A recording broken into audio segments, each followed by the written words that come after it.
Assalamualaikum warahmatullahi wabarakatuh. Kali ini mau saya jelaskan bagaimana cara menggunakan atau menganalisis kisi-kisi soal yang ada. Yang pertama yang harus diperhatikan mulai dari kolom pertama, kompetensi dasar, indikator pencapaian kompetensi, materi pokok, indikator soal. Kemudian yang perlu saya tekankan di sini yaitu pada materi pokok dan indikator soal. Dua ini wajib dianalisis ya, sehingga Anda benar-benar bisa dapat memprediksi soal yang akan diujikan nanti. Oke, langsung saja kita mulai dari yang pertama. Yang akan saya jelaskan nanti adalah sudah langsung mewakili kelima kisi-kisi yang ada. Yang pertama, kita di materi pokoknya adalah kesetimbangan kimia, kemudian indikator soalnya disajikan pernyataan tentang reaksi reversibel beserta didik menentukan pernyataan yang benar. Berarti ada kata kunci di sini yaitu kata reversibel ya. Apa itu reaksi reversibel?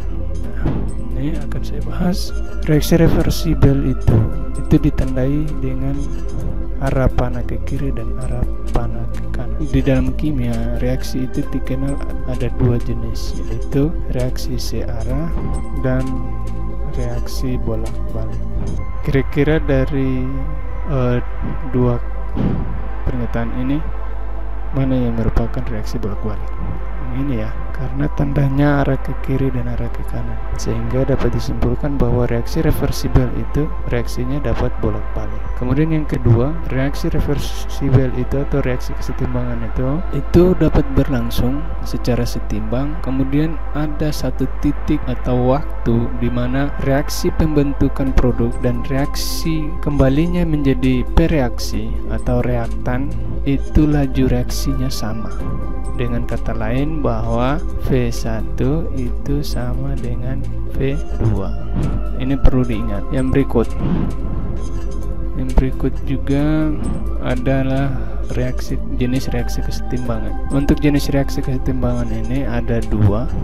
Ada kesetimbangan homogen dan ada kesetimbangan heterogen. Kalau yang homogen itu dia memiliki satu jenis wujud gas dalam suatu persamaan reaksi kimia. Contohnya seperti ini ya. Anda lihat dalam suatu persamaan reaksi kimia, kemudian di dalamnya ada nitrogen yang berwujud gas, kemudian hidrogen berwujud gas juga, kemudian amonia berwujud gas juga. Nah, ada satu yang spesial ketika dalam penulisan persamaan reaksi kesetimbangan itu wajib untuk mencantumkan yang namanya wujud gas. Agar apa? Agar kita dapat memprediksi apakah dia reaksi kesetimbangan homogen, heterogen, dan kemudian kita juga dapat menentukan tetapan kesetimbangan dari persamaan reaksi tersebut. Nah, identitas yang ini semuanya sama, maka ini wujud gas sama ya, maka disebut dengan reaksi kesetimbangan yang homogen. Kemudian reaksi kesetimbangan heterogen. Hetero asal katanya berbeda ya, artinya berbeda, sehingga dapat disimpulkan bahwa reaksi heterogen itu memiliki perbedaan di dalam wujud zatnya. Karbon wujud solid, H2O wujudnya gas, kemudian karbon monoksida wujudnya gas, gas hidrogen, ini hidrogen wujudnya gas ya. Kalau Anda sudah expert, sudah pro, maka Anda bisa memprediksi. Contohnya adalah H2. H2 ini di alam akan selalu wujudnya gas.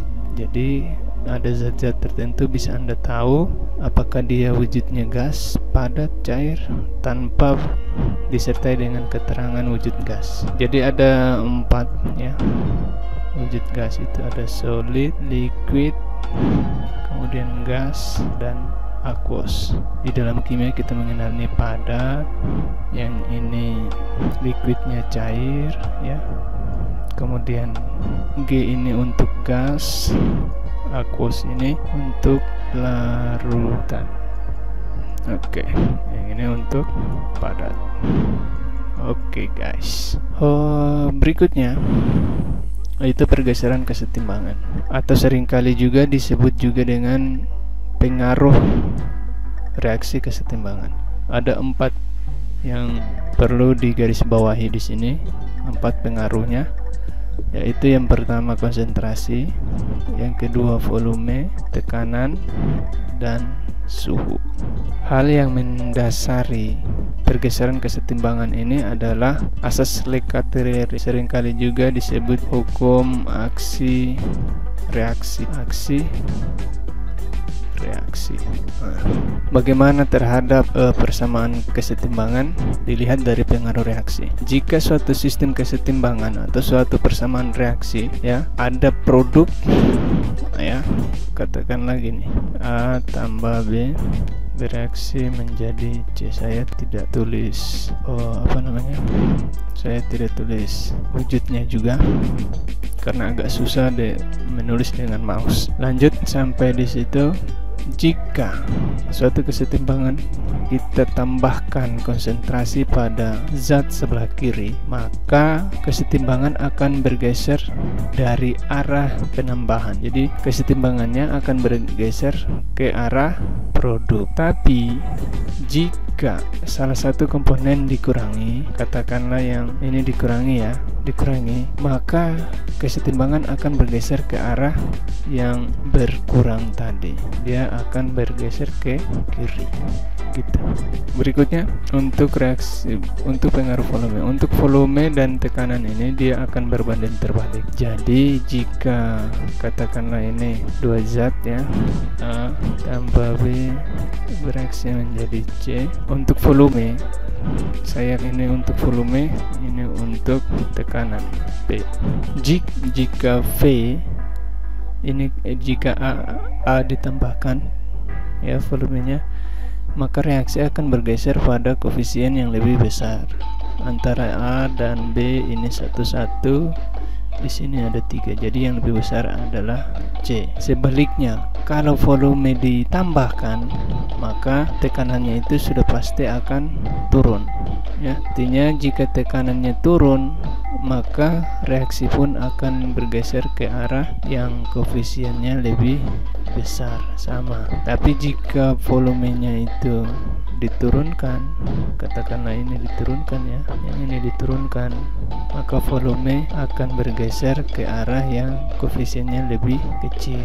Tekanan berarti tekanannya dinaikkan. Seperti itu. Intinya dia berbanding terbalik dengan volume dan tekanan itu dia berbanding terbalik. Kalau volume diperbesar, tekanannya pasti turun. Kalau tekanannya besar, sudah pasti volumenya yang kecil, gitu. Berikutnya adalah suhu. Pengaruh suhu terhadap pergeseran kesetimbangan. Jika suhu itu dinaikkan, misalkan A B tambah B bereaksi setimbang membentuk C. Jika A dan B ini ditambahkan suhunya, maka reaksi akan bergeser pada reaksi yang menyerap kalor atau reaksi endoterem. Sedangkan untuk jika salah satu komponennya ini diturunkan suhunya, misalkan ini suhu diturunkan, maka ia akan bergeser ke arah yang melepas kalor, atau dengan kata lain entalpinya bernilai negatif. Oke, berikut untuk tetapan kesetimbangan. Tetapan kesetimbangan ini merupakan hasil kali produk, ya, tetapan. Jadi setiap reaksi kesetimbangan itu ternyata punya satu nilai ketetapan. Jika yang dinyatakan dengan K, ya, artinya apa? Untuk tetapan kesetimbangan secara detailnya bahwa K ini mempunyai nilai yang semuanya sama, itu merupakan hasil kali produk dibagi dengan P reaksi dipangkatkan koefisiennya masing-masing. Jadi bisa ditulis K sama dengan C ditambah dengan dipangkatkan R dikali hasil kali konsentrasi produk pangkatkan koefisien masing-masing dibagi dengan konsentrasi P reaksi dipangkatkan P. Ini yang disebut dengan koefisien ya, koefisien ini. Kemudian diberikan dengan angka B dipangkatkan dengan Q. Oke, saya pikir cukup sampai di situ dulu. Tentu pembahasan materi ini sudah mencakup 5 kisi-kisi soal yang ada. Silakan Anda pelajari. Semoga kalian mendapatkan nilai yang maksimal. Oke, Assalamualaikum warahmatullahi wabarakatuh.